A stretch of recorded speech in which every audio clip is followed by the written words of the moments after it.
जय हिंद साथियों, नमस्कार। मैं हूं अभय और आप सभी का एक बार फिर से स्वागत करता हूं आपके अपने परिवार अभय एक्सेल कंप्यूटर में। दोस्तों, ट्रिपल सी अगस्त 2023 एग्जामिनेशन के लिए चल रही ट्रिपल सी युद्ध अभ्यास बैच की इस क्लास में आज हम ट्रिपल सी की पिछली परीक्षाओं में पूछे गए 50 अति महत्वपूर्ण प्रश्नों को डिस्कस करेंगे। कल की क्लास में हमने कंप्लीट मैराथन क्लास कराई थी जिसमें 100 क्वेश्चंस आपके साथ डिस्कस किए थे। अगर आपने उस क्लास को नहीं देखा है तो वीडियो के नीचे डिस्क्रिप्शन में लिंक दे दूंगा, वहां से आप देख सकते हैं या फिर आप प्लेलिस्ट को विजिट करके भी क्लास को अटेंड कर सकते हो। दोस्तों, एग्जाम देने से पहले आप सभी लोग अभय एक्सेल कंप्यूटर की ट्रिपल सी की महामैराथन क्लास को देखना मत भूलिएगा। वह एक क्लास आप सभी के लिए बहुत ज़्यादा इंपॉर्टेंट है क्योंकि एग्जाम में उससे काफ़ी सारे क्वेश्चन पूछे जाते हैं। और ट्रिपल सी के मॉक टेस्ट, ट्रिपल सी की ई बुक और ट्रिपल सी के क्रैश कोर्स के लिए विजिट कर लीजिए abhexcel.com। दीजिए टेस्ट, बनाइए खुद को बेस्ट। तो टाइम वेस्ट ना करते हुए चलिए शुरू करते हैं आज की ये क्लास, क्योंकि सीधी बात नो बकवास, यही है अभय एक्सेल की class. Let's begin in this topic.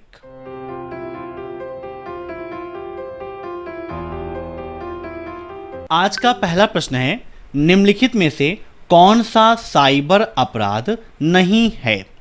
Denial of service, man in the middle, malware या AES। इन सभी प्रश्नों को आप सभी लोग मॉक टेस्ट के रूप में लेते रहिए और कमेंट बॉक्स में आंसर देते रहिए। वीडियो के लास्ट में आप जरूर बताइएगा कि आपके कितने क्वेश्चंस सही हुए हैं। बताइए कौन सा साइबर अपराध की श्रेणी में नहीं आता है। तो यहां पर इसका राइट आंसर हो जाएगा ऑप्शन डी AES, क्योंकि यह साइबर क्राइम के अंतर्गत नहीं आता है। अब ट्रिपल सी एग्जाम में या O level M1 R5 exam में AES का फुल फॉर्म भी पूछा जाता है। तो इसका फुल फॉर्म होता है एडवांस्ड इनक्रिप्शन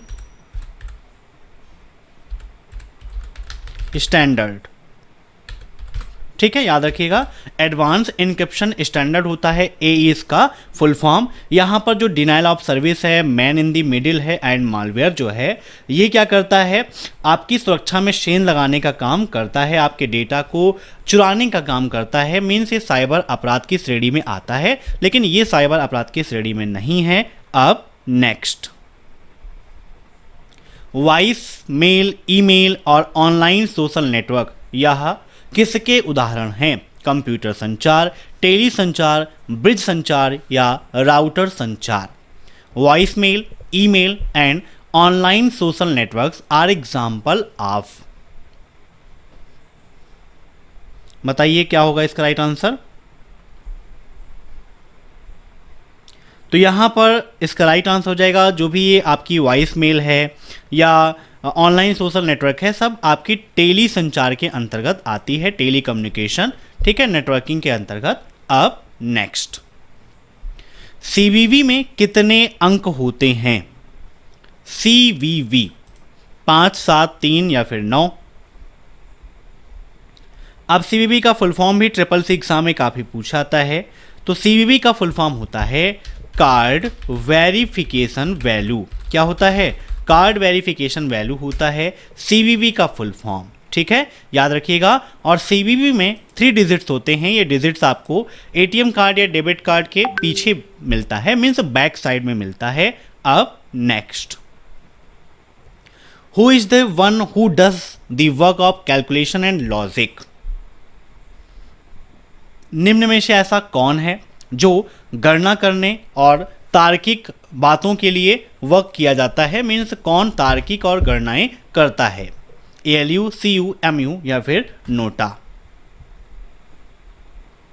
तो देखिए, आप जानते हैं कंप्यूटर के अंतर्गत जो भी वर्क होता है पूरा CPU के अंतर्गत होता है। CPU के 3 पार्ट हैं, आप सभी जानते भी होंगे। CPU का फुल फॉर्म क्या होता है? तो ये भी आपके लिए इंपॉर्टेंट है, सिंपल सा क्वेश्चन है, सेंट्रल प्रोसेसिंग यूनिट। ठीक है, और CPU के 3 पार्ट हैं। कितने? 3 पार्ट हैं। कौन कौन से? आपका ALU, CU और MU है ना। ALU, CU, MU का मतलब अर्थमेटिक लॉजिक यूनिट, CU का मतलब कंट्रोल यूनिट, MU का मतलब मेमोरी यूनिट। ठीक है, अब यहाँ पर जो कैलकुलेशन से संबंधित वर्क है, मीन्स जो भी अंकगणितीय गणनाएं हैं, अर्थमेटिक कैलकुलेशन है या लॉजिकल कैलकुलेशन है, वो ALU के द्वारा होती हैं। CU सभी कंपोनेंट्स को कंट्रोल करता है और MU मेमोरी यूनिट डेटा को स्टोरेज करने का काम करता है। ठीक है, अब नेक्स्ट, निम्नलिखित में से कौन कंप्यूटर की विशेषता नहीं है? बताइए क्या होगा इसका राइट आंसर। कौन सा ऐसा है जो कंप्यूटर की विशेषता नहीं है? फीलिंग, स्पीड, ऑटोमेशन या वर्सटैलिटी? तो देखिए, कंप्यूटर का एक बार में एक से अधिक कार्यों को करना, उसका यह गुण ये कहलाता है। ठीक है, मतलब कंप्यूटर एक समय में एक से अधिक कार्यों का संपादन कर सकता है। स्पीड मनुष्य की तुलना में काफ़ी अधिक होती है। ऑटोमेशन भी है, लेकिन फीलिंग ये कंप्यूटर की विशेषता नहीं है, ये उसके दोष हैं। तो राइट आंसर इसका हो जाएगा ऑप्शन बी, फीलिंग्स। अब नेक्स्ट, अर्थपूर्ण डेटा का संग्रह कहलाता है। Collection of meaningful data is called, है ना। मीनिंगफुल डेटा का जो कलेक्शन है उसे क्या कहते हैं? इंफॉर्मेशन, नॉलेज, कंप्यूटर डाटा या फिर नोटा?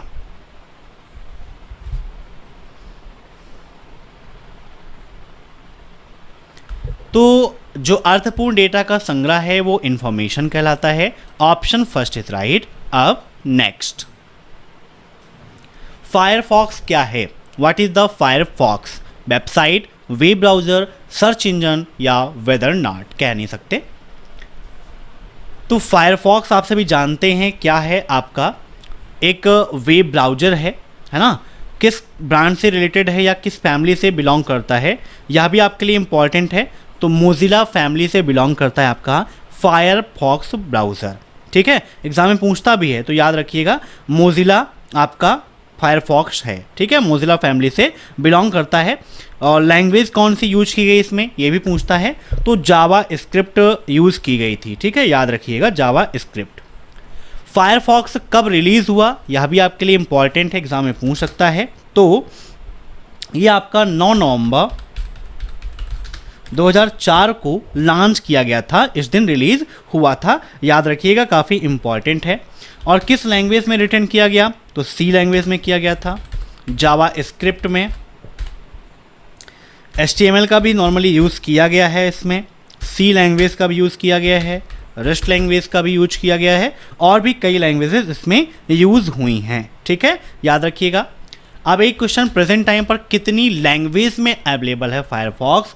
तो प्रेजेंट टाइम पर लगभग 97 लैंग्वेज में आपका अवेलेबल है फायरफॉक्स वेब ब्राउजर। ठीक है, अब नेक्स्ट क्वेश्चन देखते हैं हम।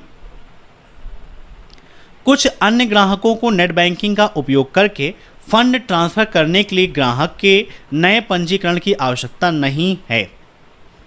बताइए क्या होगा इसका right answer. Transfer fund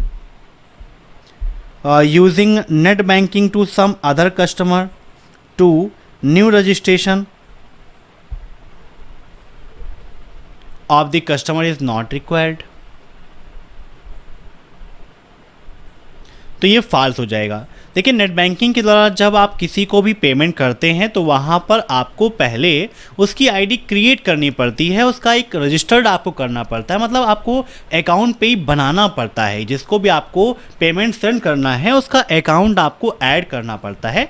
add करने के कुछ समय बाद उसमें आप फिर मनी ट्रांसफ़र कर सकते हो। अब नेक्स्ट, हार्ड डिस्क के ऊपर दोनों साइड में क्या कोटेड होता है, मतलब किससे कोटेड होता है hard disk? Magnetic metallic oxide से, ऑप्टिकल मेटालिक ऑक्साइड से, कार्बन लेयर से, या फिर all of the above.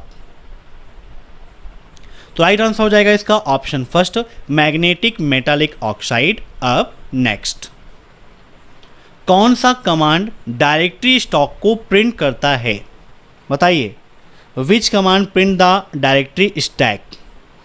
POP, DIRS, PUSHD या CD? तो इसका राइट आंसर हो जाएगा ऑप्शन बी, DIRS। ये कमांड डायरेक्टरी स्टैक को प्रिंट करने का काम करती है। अब नेक्स्ट, आर्टिफिशियल इंटेलिजेंस का लक्ष्य क्या है?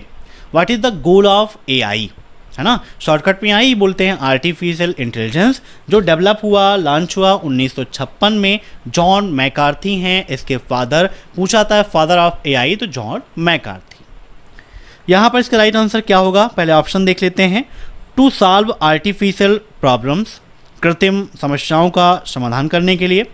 To extract scientific causes, to explain various sort of intelligence, या to solve real world problem. तो एआई का मुख्य लक्ष्य जो है वो क्या है, to explain various sorts of intelligence. Option C is right. अब नेक्स्ट, यूपीआई किस गवर्नर के समय में लॉन्च हुआ, रघुराम राजन, उर्जित पटेल, शक्तिकांत दास, या नन ऑफ दीज। बताइए। तो यूपीआई आपका लॉन्च हुआ था रघुराम राजन के समय में। यूपीआई का फुल फॉर्म क्या है, यूनिफाइड पेमेंट इंटरफेस। ठीक है, याद रखिएगा, यूनिफाइड पेमेंट इंटरफेस। कब लॉन्च हुआ ये भी आपके लिए इंपॉर्टेंट है, एग्जाम में पूछता है कि भाई यूपीआई कब लॉन्च हुआ, यूपीआई की टाइमिंग क्या है ना, यूपीआई से एक दिन में कितना पैसा ट्रांसफ़र कर सकते हैं, ये सब कुछ पूछा जाता है। तो यूपीआई आपका 11 अप्रैल 2016 को लॉन्च किया गया था। कब, 11 अप्रैल 2016 को। किसके द्वारा किया गया, तो एनपीसीआई द्वारा किया गया था, जिसका फुल फॉर्म है national payment corporation of India. ठीक है, याद रखिएगा, national payment corporation of India NPCI का फुल फॉर्म है ना, भारत का ही है, आप सभी जानते हैं। अब एक से पूछता है कि टाइमिंग क्या है, तो यूपीआई 24/7 वर्क करती है। सप्ताह के 7 दिन 24 घंटे कभी भी आप उसका उपयोग कर सकते हो, कोई प्रॉब्लम नहीं है। यूपीआई द्वारा एक दिन में पेमेंट करने की लिमिट कितनी तय की गई है, तो 1 डेज में आप 1 लाख रुपीज़ सेंड कर सकते हो। ठीक है। अब भीम ऐप किस गवर्नर के समय में लॉन्च हुआ, यह प्रश्न भी आपके एग्जाम में पूछा जाता है। तो भीम ऐप आपका लॉन्च हुआ था उर्जित पटेल जी के समय में। ठीक है। अब नेक्स्ट, डेबिट कार्ड और क्रेडिट कार्ड एक होते हैं, are debit card and credit card the same. तो बिल्कुल गलत है, डेबिट कार्ड और क्रेडिट कार्ड सेम नहीं होता है, ऑप्शन बी इज राइट। अब नेक्स्ट, लिब्रे ऑफिस राइटर में पैराग्राफ की शुरुआत में जाने के लिए किस शॉर्टकट की का उपयोग करते हैं, which shortcut key is use to go to the beginning of a paragraph in LibreOffice Writer, control plus home, home, shift plus home, या फिर नोटा। पैराग्राफ की शुरुआत में जाना है कहाँ पर, लिब्रे ऑफिस राइटर में। तो यहाँ पर एक Libre office writer document open कर लेते हैं और एक पैराग्राफ यहाँ पर रखते हैं और देखते हैं कि अगर पैराग्राफ की स्टार्टिंग में जाना है तो क्या उपयोग करेंगे, लाइन की स्टार्टिंग में जाना है तो क्या उपयोग करेंगे, है ना। यहाँ पर देखिए लिब्रे ऑफिस राइटर ओपन है, हमने DT लिख के F3 प्रेस किया, एक पैराग्राफ यहाँ पर आ गया। अभी मान लीजिए हम पैराग्राफ में यहाँ पर हैं, हमारा कर्सर यहाँ पर है और हम कंट्रोल के साथ में होम की प्रेस करते हैं तो यहाँ पर देखिए हमारा जो कर्सर है वो पैराग्राफ की स्टार्टिंग में आ गया। लेकिन अगर मान लीजिए हमारा कर्सर यहाँ पर है ना, कहाँ पे है, यहाँ पे हमारा कर्सर है और हम लाइन की स्टार्टिंग में जाते हैं, होम की प्रेस करते हैं तो देखिए लाइन की स्टार्टिंग में आया और यहाँ पर है कंट्रोल होम किया तो पैराग्राफ की स्टार्टिंग में आ गया। ठीक है, याद रखिएगा। तो पैराग्राफ स्टार्टिंग के लिए कंट्रोल प्लस होम का उपयोग करते हैं और लाइन की स्टार्टिंग में जाने के लिए होम की का उपयोग करते हैं। अब नेक्स्ट, आयकर सेतु ऐप निम्नलिखित में से किससे संबंधित है, pan card, UIDAI, income tax, या नन ऑफ दीज। तो आयकर सेतु ऐप आपका इनकम टैक्स से संबंधित है, ऑप्शन सी इज राइट। अब next, minimum zoom percentage of Calc, Calc का मिनिमम जूम परसेंटेज क्या होता है, 5, 10, 20 या 400। बताइए क्या होगा इसका राइट आंसर। तो इसका राइट आंसर हो जाएगा ऑप्शन थर्ड 20, है ना। Minimum zoom percentage of Calc 20% होता है। यहाँ पर देखिए राइटर ओपन है, यहाँ पर न्यू पे जाते हैं, स्प्रेडशीट पर क्लिक करते हैं तो हमारा लिब्रे ऑफिस कैल्क ओपन हो जाएगा। यहाँ पर जूम करके दिखाते हैं, स्टेटस बार में जूम इन जूम आउट का ऑप्शन है, जहाँ से हम मिनिमम जूम करते हैं तो देखिए कितना दिख रहा है, 20% दिख रहा है। और ऐसे ही अगर हम मैक्सिमम यहाँ पर करते हैं तो मैक्सिमम आपको कितना दिखाई दे रहा है, 400%।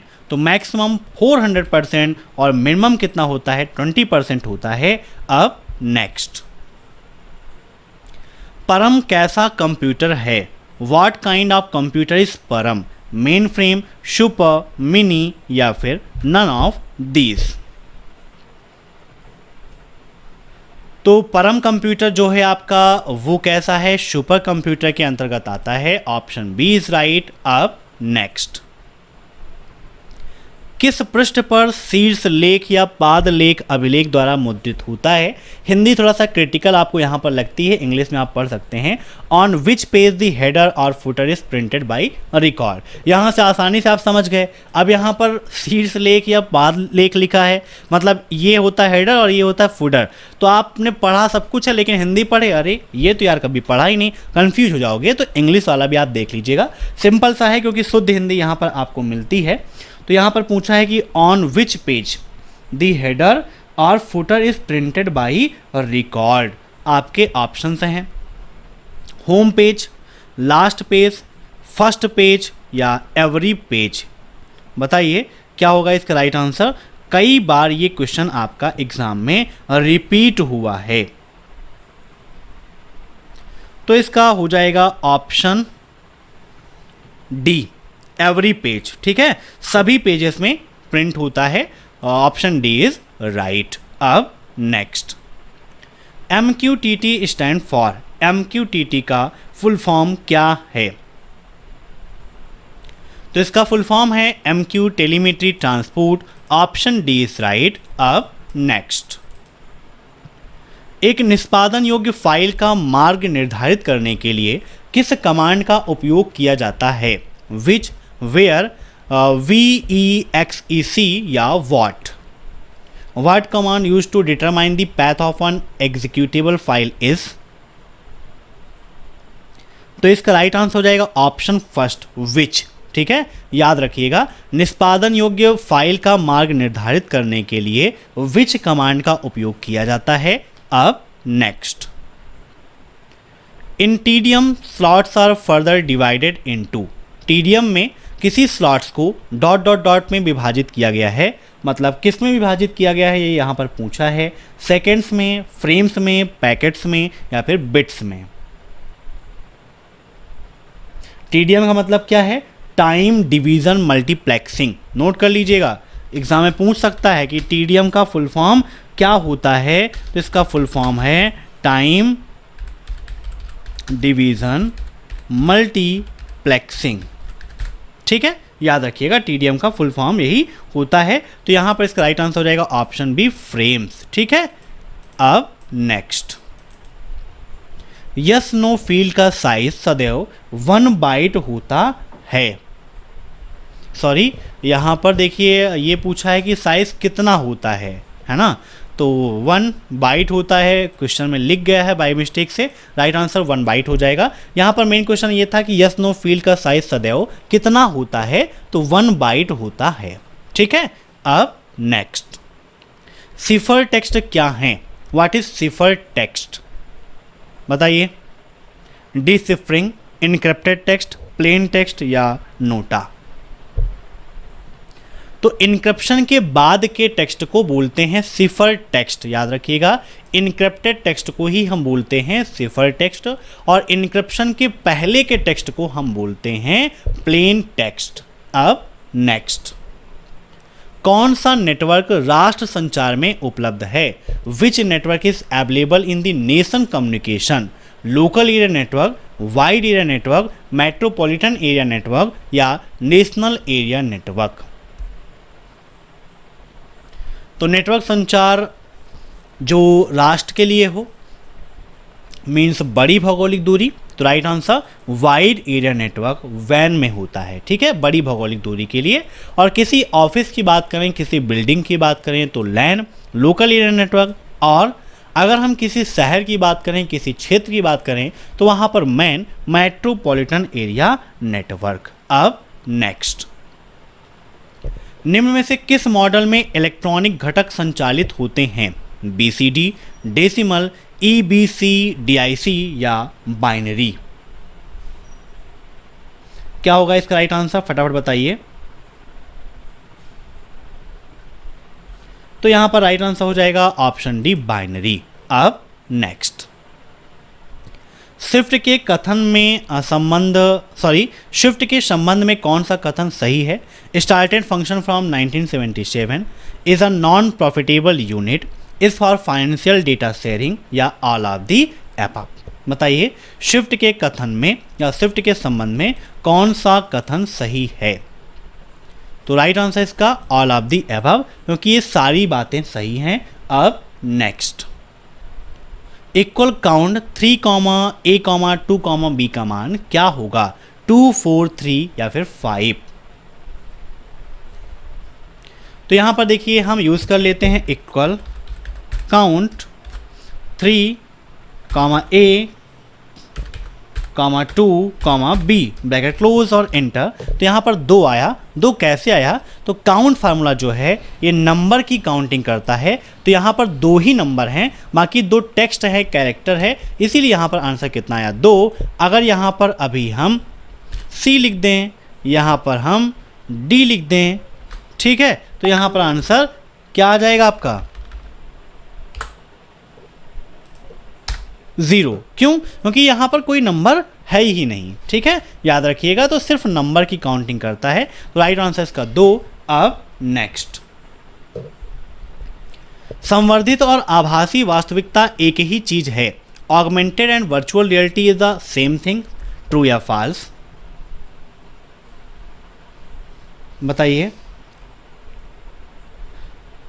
तो कई बार ये क्वेश्चन आपके एग्जाम में रिपीट हुआ है, पूछता है आपसे कि AR और VR है ना, क्या है AR और VR? तो AR का मतलब फुल फॉर्म ही पूछ लेता है भाई, AR का फुल फॉर्म क्या होता है?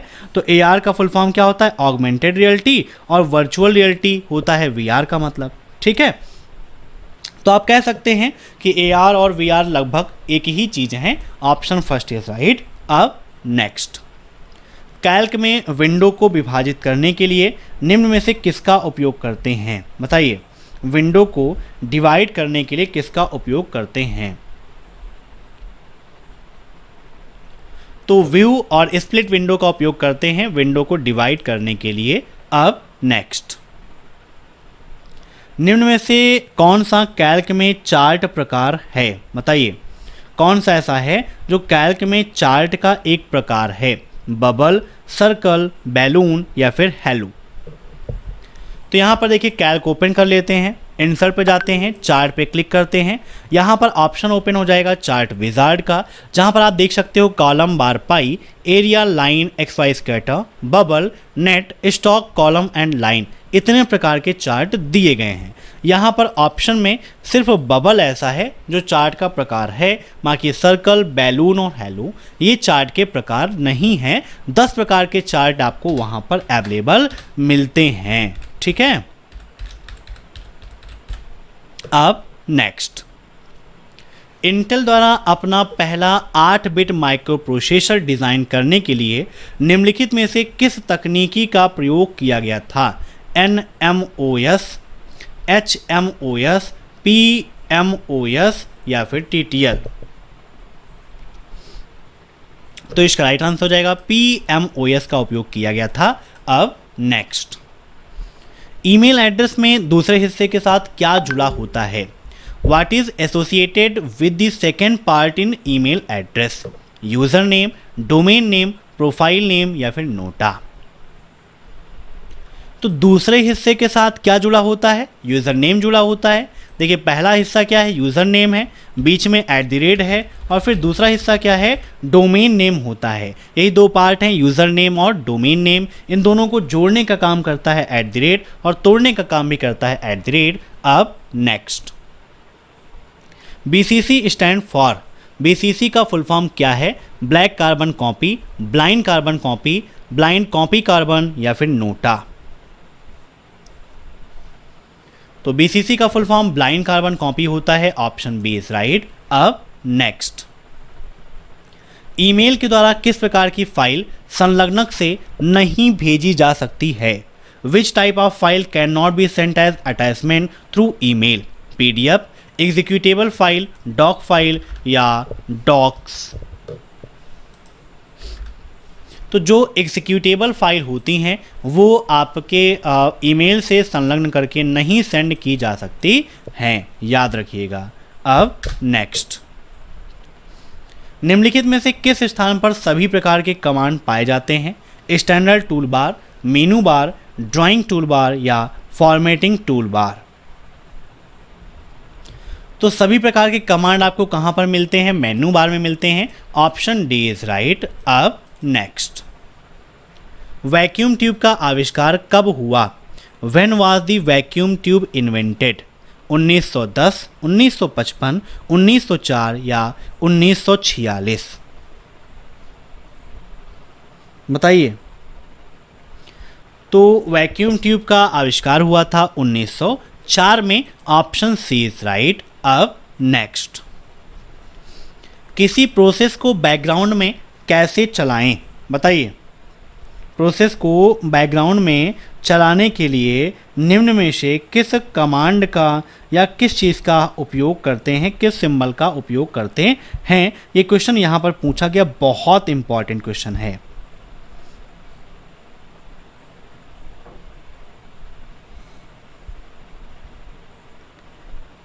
तो यहाँ पर राइट आंसर हो जाएगा ऑप्शन फर्स्ट, एंड ऑपरेटर का उपयोग करते हैं।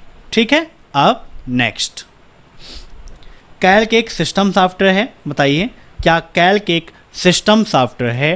ट्रू और फॉल्स? तो बिल्कुल गलत है, कैल्क आपका एक सिस्टम सॉफ्टवेयर नहीं है। अब नेक्स्ट, वृत्ताकार प्लेट के रूप में भंडारण माध्यम की वस्तु क्या है? What is an item of storage medium in the form of circular plate? Printer, ALU, disk और सीपीयू? तो राइट आंसर इसका डिस्क हो जाएगा। वृत्ताकार प्लेट के रूप में भंडारण माध्यम की वस्तु डिस्क ही है, जो एक सर्कुलर मोशन में आप देख सकते हैं, सर्कुलर के रूप में होती है। अब नेक्स्ट, निम्नलिखित में से कौन सा कथन केबल इंटरनेट एक्सेस के लिए लागू नहीं है? Which of the following statement is not applicable for cable internet access? It is a shared broadcast medium, it includes HFCS, cable modem connect home PC to Ethernet port, या analog signal is converted to digital signal in DSLAM? तो यहाँ पर जो ये option है, analog signal is converted to digital signal in DSLAM, ये applicable नहीं होती है। ठीक है, याद रखिएगा। अब नेक्स्ट, किसी चालू प्रक्रिया को किल करने के लिए निम्नलिखित में से कौन सी डॉस कमांड प्रयुक्त की जाती है? किल पिड, टास्क किल पिड, टर्मिनेट पिड या स्टॉप पीआईडी? तो किसी चालू प्रक्रिया को, है ना, मीन्स जो रनिंग प्रोसेस है, उसको किल करने के लिए टास्क किल पीआईडी का उपयोग करते हैं। इस कमांड का उपयोग हम इस कार्य के लिए करते हैं। अब नेक्स्ट, भारत सरकार ने किस ऐप को लॉन्च किया था? भीम, उमंग, पेटीएम या फिर इनमें से कोई नहीं? तो भारत सरकार ने मनी ट्रांजैक्शन के लिए भीम ऐप को लॉन्च किया था। ठीक है, बाकी उमंग भी भारत सरकार के द्वारा ही लॉन्च किया गया है, मंत्रालय के द्वारा। पेटीएम भारत में हुआ है, लेकिन किसने किया है? तो विजय शेखर शर्मा ने किया है। किसने? विजय शेखर शर्मा ने किया है। भीम का फुल फॉर्म क्या है? Bharat interface for money. ठीक है, याद रखिएगा। अब next, which is the communication used in telephone? Telephone में किस प्रकार की कम्युनिकेशन यूज की जाती है? सैटेलाइट संचार, ब्लूटूथ, वाईफाई या नन ऑफ दिस? तो टेलीफोन में सैटेलाइट कम्युनिकेशन यूज की जाती है। Option first is right. अब नेक्स्ट, IMEI नंबर में कितने अंक होते हैं? 15, 13, 12 या फिर 10? How many digits are there in IMEI number? तो IMEI नंबर में 15 डिजिट होते हैं, मतलब 15 अंकों का होता है। IMEI का फुल फॉर्म क्या होता है? International mobile equipment identity. अब next, which is the protocol that operates on port number 80? Port number 80 पर ऑपरेट होने वाला प्रोटोकॉल कौन सा है? FTP, SMTP, HTTP या HTTPS? इन सभी के फुल फॉर्म्स भी एग्जाम में पूछे आते हैं। FTP का full form file transfer protocol, SMTP का full form simple mail transfer protocol, HTTP का full form hypertext transfer protocol, या HTTPS का full form hypertext transfer protocol secure. ठीक है, और 80 नंबर पोर्ट पर काम करता है आपका HTTP। अब नेक्स्ट, प्रिंट प्रीव्यू के लिए किस शॉर्टकट की का उपयोग करते हैं? Ctrl+F2, Ctrl+P, Ctrl+A+P या Ctrl+A+O? तो प्रिंट प्रीव्यू के लिए Ctrl+A+O का उपयोग करते हैं। अब नेक्स्ट, आभासी वास्तविकता कंप्यूटर और अन्य मल्टीमीडिया उपकरणों का उपयोग करके एक अलग वातावरण बनाने की उपयोगकर्ता इंटरफेस पद्धति है। ट्रू या फॉल्स? मोस्ट इंपॉर्टेंट क्वेश्चन है, बताइए। Virtual reality is as user interface methodology of creating a different environment using computers and other multimedia equipment. तो बिल्कुल सही बात है, ऑप्शन फर्स्ट इज राइट। अब नेक्स्ट, ईमेल में सिग्नेचर कहां पर जोड़ा जाता है? बताइए, ईमेल में सिग्नेचर कहां पर जोड़ा जाता है? लेफ्ट, राइट, सेंटर या फिर बॉटम? तो ईमेल में सिग्नेचर कहां पर जोड़ा जाता है? तो बॉटम में ऐड होता है। अब नेक्स्ट, निम्नलिखित में से कौन सा संयोजन लिब्रे ऑफिस में तालिका की मतलब टेबल की चौड़ाई को कम करने के लिए उपयोग किया जाता है? Alt plus insert plus right arrow, Alt plus right arrow, Alt plus left arrow या Alt plus control plus right arrow? बताइए, टेबल को विड्थ को कम करना है ना? तो टेबल की विड्थ को कम करने के लिए Alt प्लस लेफ्ट एरो का उपयोग करते हैं। Option C is right. अब नेक्स्ट, प्रतीक तालिका के निर्माण के लिए कौन जिम्मेदार है? Who is the responsible for creation of the symbol table? Assembler, compiler, interpreter or all of the mention? तो यहां पर इसका राइट आंसर हो जाएगा ऑप्शन बी। प्रतीक तालिका के निर्माण के लिए कंपाइलर आपका जिम्मेदार होता है। ठीक है, तो ये थे आज के मोस्ट इंपॉर्टेंट क्वेश्चन। आशा करता हूँ कि आज की यह क्लास आपको पसंद आई होगी। दोस्तों, अगर आपको यह क्लास पसंद आई हो तो वीडियो को लाइक जरूर कर दीजिएगा। कमेंट बॉक्स में जरूर बताइए कि आपको यह क्लास कैसी लगी। साथ ही साथ चैनल पर नए हैं तो चैनल से जुड़ने के लिए सब्सक्राइब करके बेल आइकन प्रेस कर दीजिए। Thanks for watching my video. फिर मिलते हैं नेक्स्ट क्लास में कल शाम 8 बजे। तब तक के लिए बाय बाय।